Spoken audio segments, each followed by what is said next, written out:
And in this program, they strap you to a chair for a week. There's a hole in the chair. There's a bucket.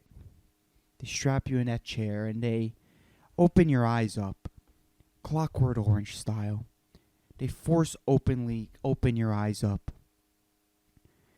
And they feed you acid, LSD, for a whole week until you finish watching all 912 episodes, including the specials of Mr. Roger.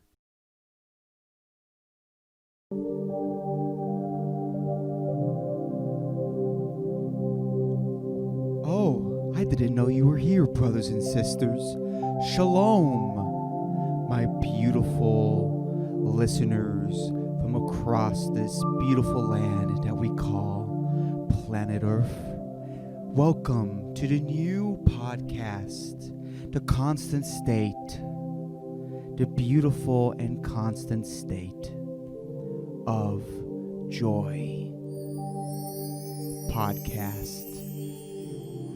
I really hope that you will enjoy this new take that I have on life, this new perspective that has fallen on my lap thanks to a series of events.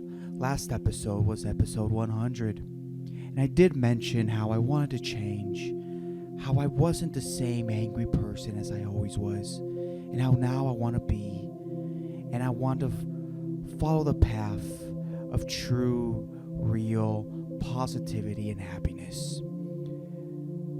In this journey of finding true happiness, I decided to even change my whole identity. JOYCE Blaha is merely a person from the past, but you may now know me as the new and improved JOYCE Blaha. I'm really glad that I'm here. I decided to change my name to Joyce because it has the word joy in it. And it's what I want to spread all around the world with this podcast, with my ideas, with my projects. It's just spread joy. And that's why I decided to change my name to Joyce. The only problem with the name Joyce is that it's just so perfect. It just describes what I want to spread to everybody. And I know that if I have a child, I'm going to call him Joyce Jr., whether he's a female, a male, or a fellow it of the universe. I'm also thinking, but what if Joyce, the new and improved, happy Joyce, what will happen if I have twins? And to that I said one of them will be called Joyce Jr., and the other child would be called Rejoice. God damn it, this goddamn fucking soundboard doesn't fucking work. No. Just listen to the chimes, Joyce.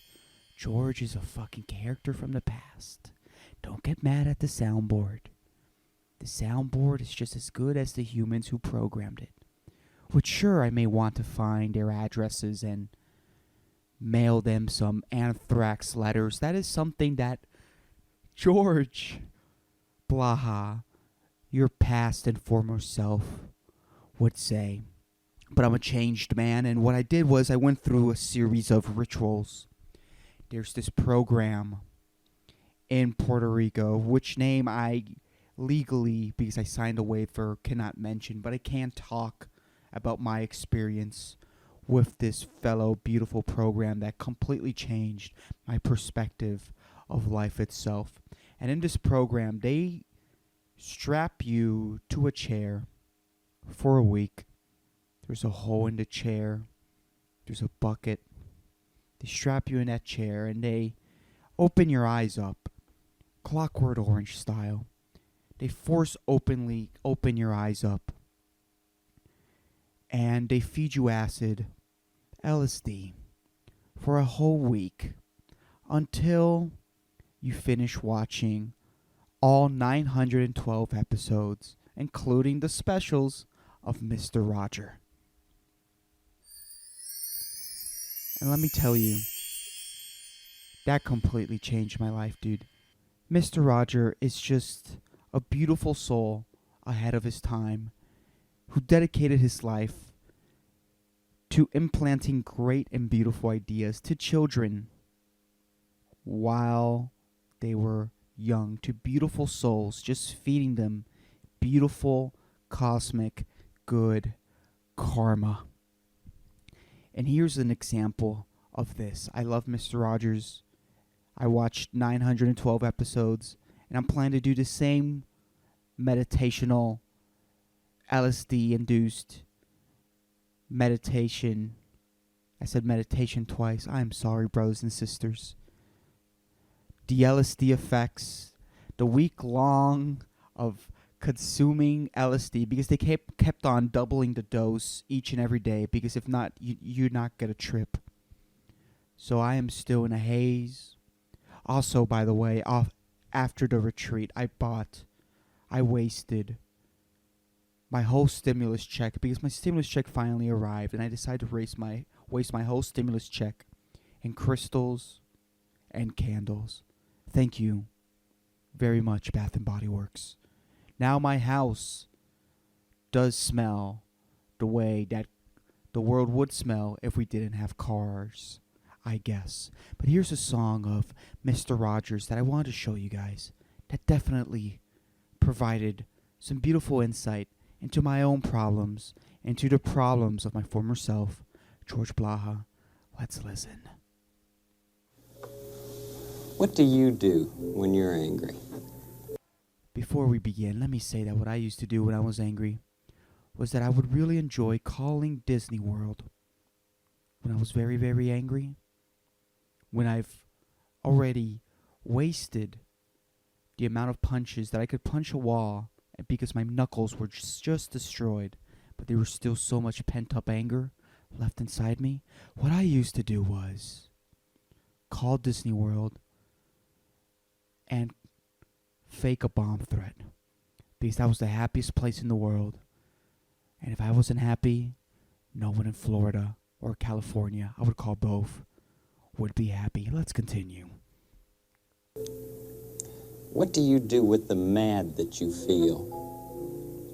When you feel so mad, you feel like biting. When the whole...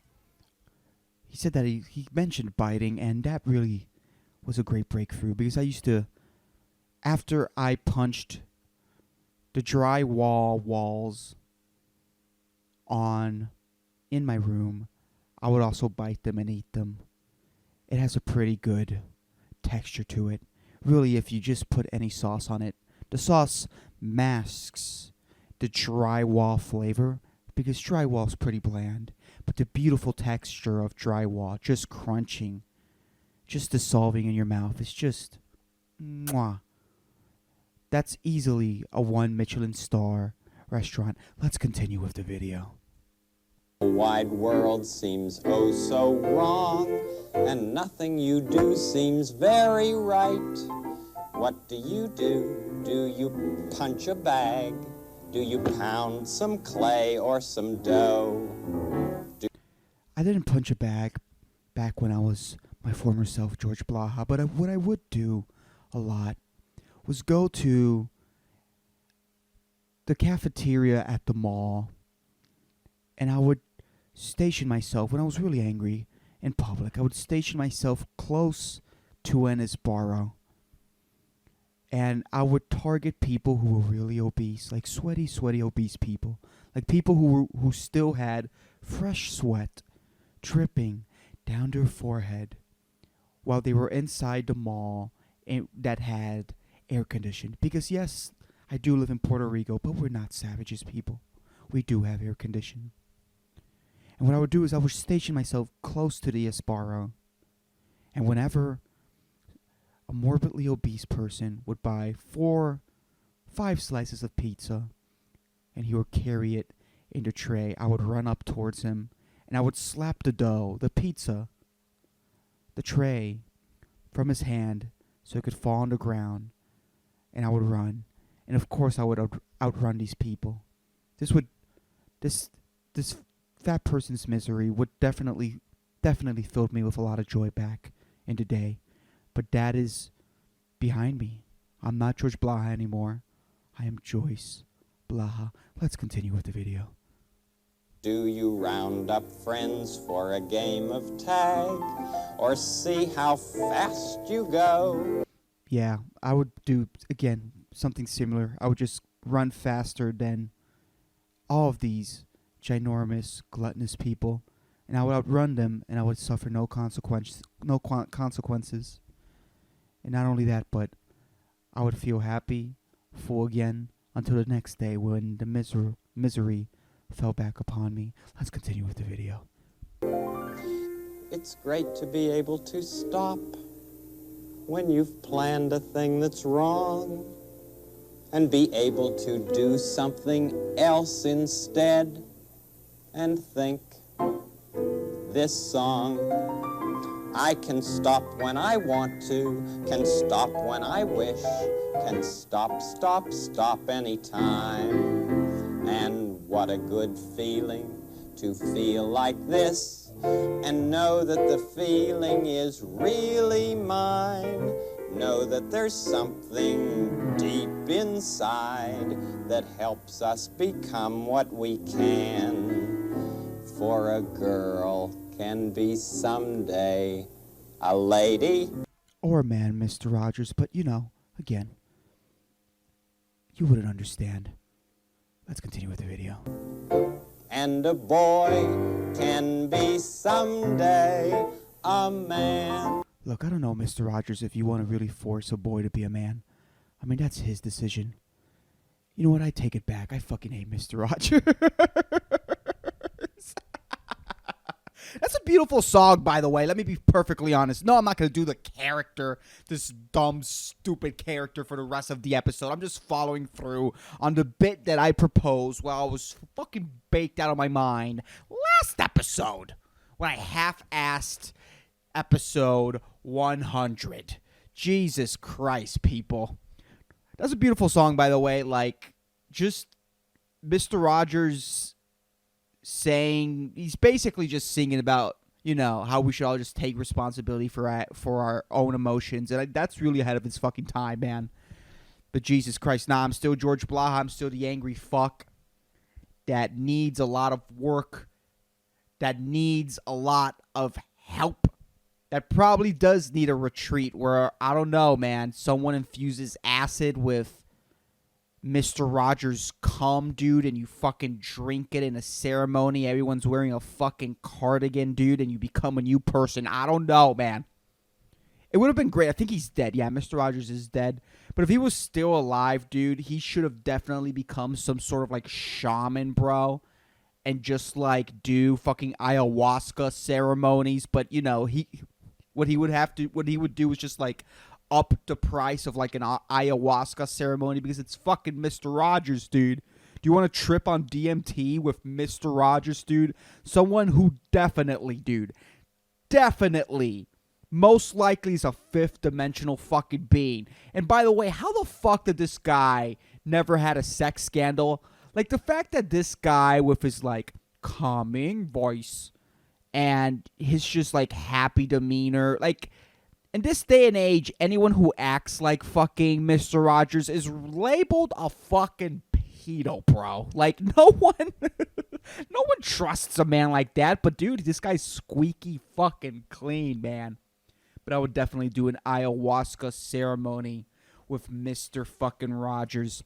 But anyways, I did want to talk to you guys about something about that woman in Portland. Did you guys see this shit? The woman from Portland, the picture, like this, her ass crack, her average ass crack has been in all of your timelines. Okay, I've seen it over and over again, and I am so fucking tired of her average, flat, non-interesting ass crack. And I had to see the full video. At first, what I believed what happened was, so if you didn't see it, it's this lady who there was a protest at Portland, because there's always a protest at Portland. I think it was a Black Lives Matter related thing, a defund the police really. I don't even know why they were protesting. At this point, I'm done with the protests. I'm done with asking questions. I just want to fucking zone out and just not take any more information. I am so done with taking in information. My brain is so fucking fried, dude. Because I've been consuming like a fucking glutton, dude. Okay? Like a hot dog eating champion at a buffet, dude. Just stretching his stomach. I've been just consuming media like crazy. And it's just like, I'm just fried, dude. So many terabytes of information have flowed through my have been processed or half-assedly processed by my neurons that I'm done. I really need to just like tune out for a week. I need to get out of my house, get rid of my phone for a week. I don't even know how I'm going to do it. I don't have a car yet. I don't have a place to go, or like I do have the money to like get out of here, but I need a car to be able to drive to like an Airbnb and like zone out for the week or something. But it's just I don't even care about asking for details anymore. And that's the beauty of the internet, man. We all make these fucking half-assed assumptions about everything that's happening, dude. And that's why we can't have nuanced conversations in a way. Because I will say, like the JOYCE Blaha inside of me, I don't want to believe that people are dumb, right? Because everyone wants to act like, oh my God, people are dumb. You know, we're never going to get to the next step in life or whatever because people are fucking stupid. I just think that we're all been beat down, dude, by the amount of information that we're constantly processing, that we're constantly taking in. That it's just like, whenever something nuanced happens, we don't have it, dude. All of our brains are fried by our smartphones, you know? And I don't know, I need to tune out. So I don't know why these people were protesting. That's my whole point. And, you know, there was this protest in Portland because it's Portland. And then this naked lady with a beanie, wearing a beanie in the summer, although I don't know how cold it gets in Portland, but you're wearing a beanie in the summer. By the way, any Puerto Rican that wears a beanie, fuck you, dude. Fuck each and every Puerto Rican that wears a beanie. You know that's unnecessary. You know that your forehead is fucking damp. Okay? You know that the front part of that beanie is fucking damp and squishy. You know that. Why do you think people fold their beanies on their fucking forehead, dude? Because so it can accumulate more sweat, dude. You need 2 layers to pick up all the sweat that's falling upon your dumb hat. That's falling upon your beanie because you just had to wear a different type of hat in a tropical island, you dumb fuck. People with beanies, if you're wearing a beanie and you're not sick in a hospital, you're fucking annoying, dude. If you live in Puerto Rico, I'm telling you, like, what's the point, dude? What's the point with having a mini pool of sweat accumulate inside your ear? I don't fucking get it, man. Beanies don't work here. Everyone wants to wear a beanie because of a whole aesthetic thing. Like, dude, like, there's no, like, stop looking like a snowboarder, dude. It makes no sense. You don't fit in, dude. Go somewhere else. And this naked, she just appeared out of nowhere, and she, you know, there's this famous picture of her that, you know, we've all seen on our fucking timelines where she's, like, spreading her legs and showing her hoo-ha to all the cops that are there. And it's pretty funny because it's, like, at night. And the picture looks pretty good. I will admit to that. The picture looks pretty good because, like, there's this, like, police spotlight that's, like, shining directly at her because it's at night. So there's, like, this, like, police spotlight so the officers could look at the protesters in case they want to try anything funny. And, like, the spotlight is, like, directly shining at her vagina. And it's fucking hilarious, right? But, and instead of this being, like, a non-issue, like, oh, look, some chick got naked in front of the cops. What's next? Everyone decided to make a big deal about it. And, you know, for a day or two, this isn't something that we're not going to be talking about this next week. Hopefully. Please. But it was this whole thing where people were calling her a goddess. People were calling her a goddess. People were calling her the naked Athena. Athena. This fucking... I looked her up. It's a Greek goddess that is associated with wisdom, handicraft, and warfare. It's a goddess that is associated with wisdom and warfare. If this woman was actually the naked Athena that everybody claims her to fucking be, she wouldn't just be naked and displayed her vagina, her perfectly healthy vagina in front of all these cops. No! What she would have done is get a beautiful infection, one of those fucking just untreated STDs with the blisters. You know those STDs that have the blisters with the yuck juice? She would have gotten one of those, okay? She would have sliced her vagina up, made little incisions in her vagina, and she would have gotten inside the pool of an abandoned house. She would have gone swimming in a dirty lake and get that thing infected, ugly, and hard to look at. Okay? If the police is your enemy, if that's who you claim your enemy to be, why would you just display your perfectly average naked body to the officers, Missy? What's the point? Hey guys, I'm gonna get them hard. You bring the batarams or whatever the fuck, you know? Oh, hey guys, I'm gonna get all of them hard. They're gonna be too busy jerking off, so light up those Molotov cocktails. Like, what's the fucking point? Why? Why did I have to see this picture over 20 times in a single fucking day? Why is this dumb cunt being praised for getting naked in front of police officers? Nothing happened. It's a non-issue. She's naked. Who cares? Like, who cares, dude? If she really wanted to do something, if she really wanted to apply some wisdom into her warfare, she would have done some psychological warfare. Okay? She would have gotten an infected ass puss. And she would have started popping those infected blisters in front of the line of officers. That would have made a couple of them puke. That would have weakened them psychologically. But that's not what she did.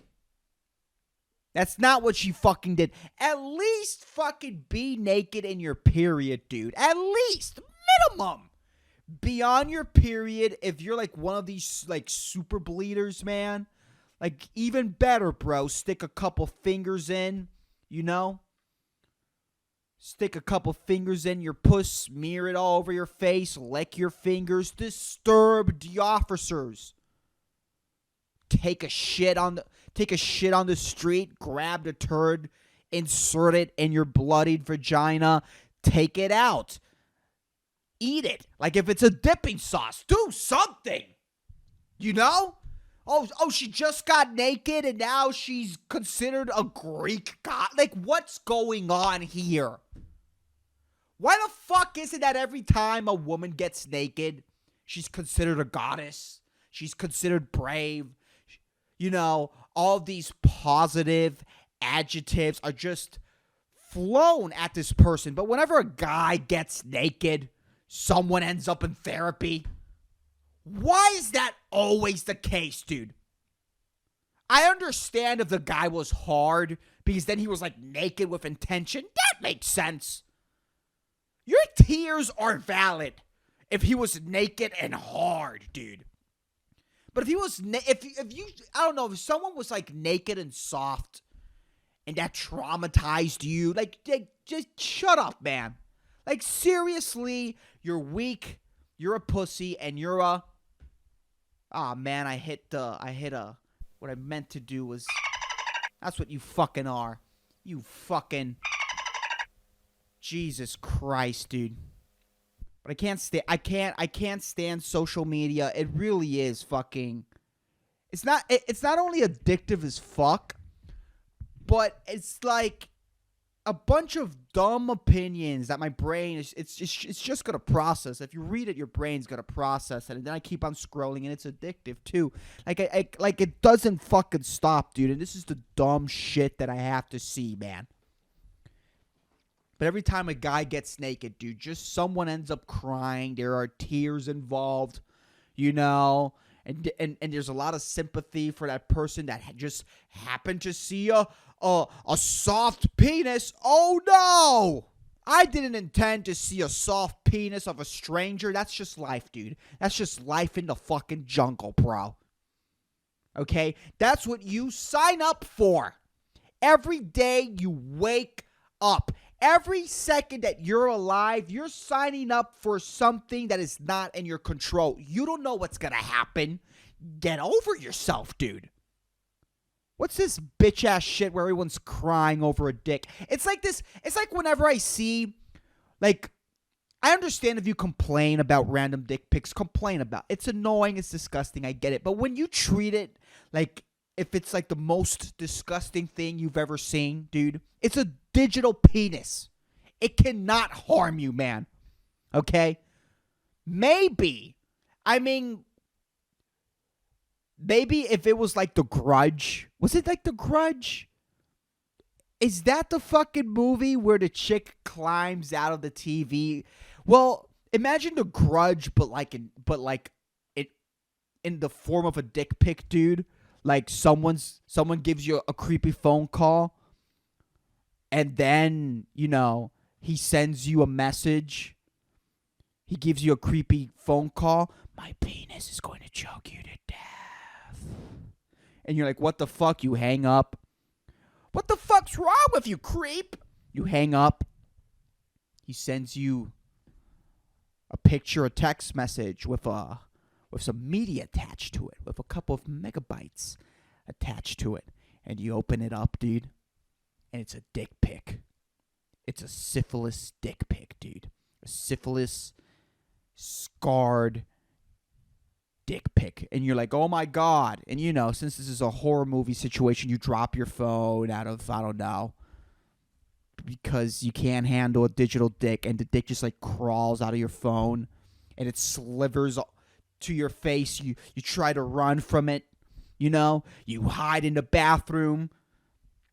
And it's a big dick too. It's like, let's say like 8 inches tall with balls. It comes out of it fucking slithers out of your phone, 8 inches long with its balls.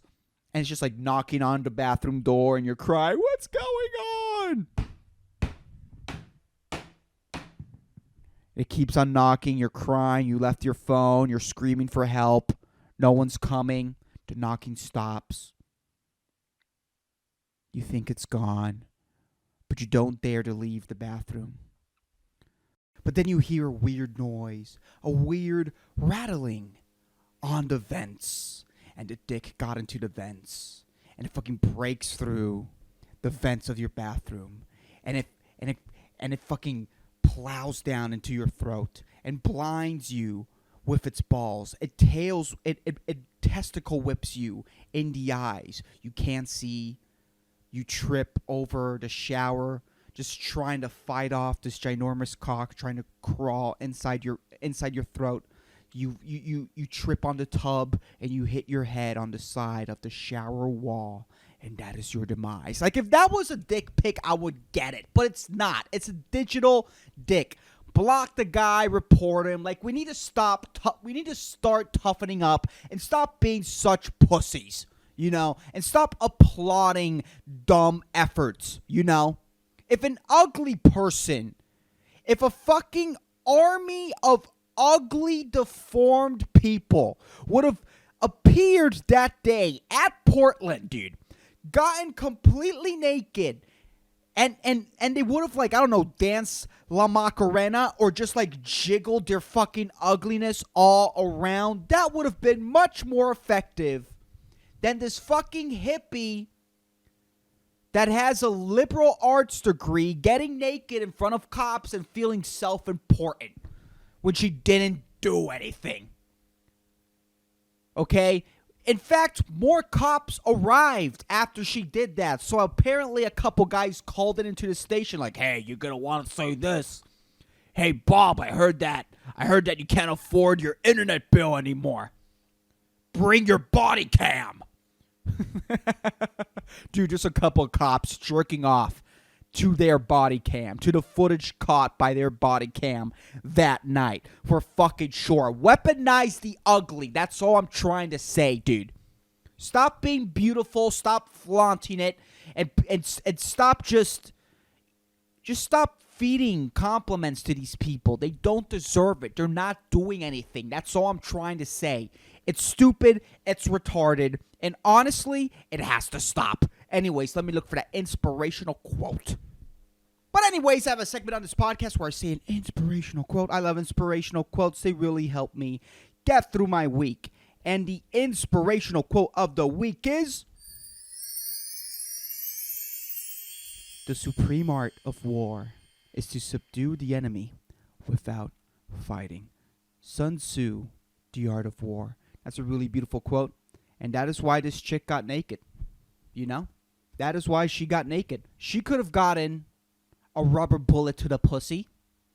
But no, she subdued those guards by showing her naked body. I mean, they still remained there and still shot, you know, those pepper bullets at anyone who got close. But I guess in her mind, you know, she got this ginormous pat on the back dopamine release for the week. But anyways, that's the podcast. I hope you motherfuckers enjoyed it. If you're not following me on social media, please follow me on Facebook and on Instagram, okay? If you're not following me on Facebook and on Instagram, you are being one big motherfucking. And all that information is on the description or the episode notes if you're listening through any podcast services. But anyways, I'll keep you motherfuckers posted. Thank you for listening, everybody. Please recommend this podcast to a friend. Peace the fuck out. Thank you, you kind stranger, for clicking on a random video that has 17 views. You're amazing. It's because of people like you that shitty artists or people who think that have talent can keep on living in their delusion.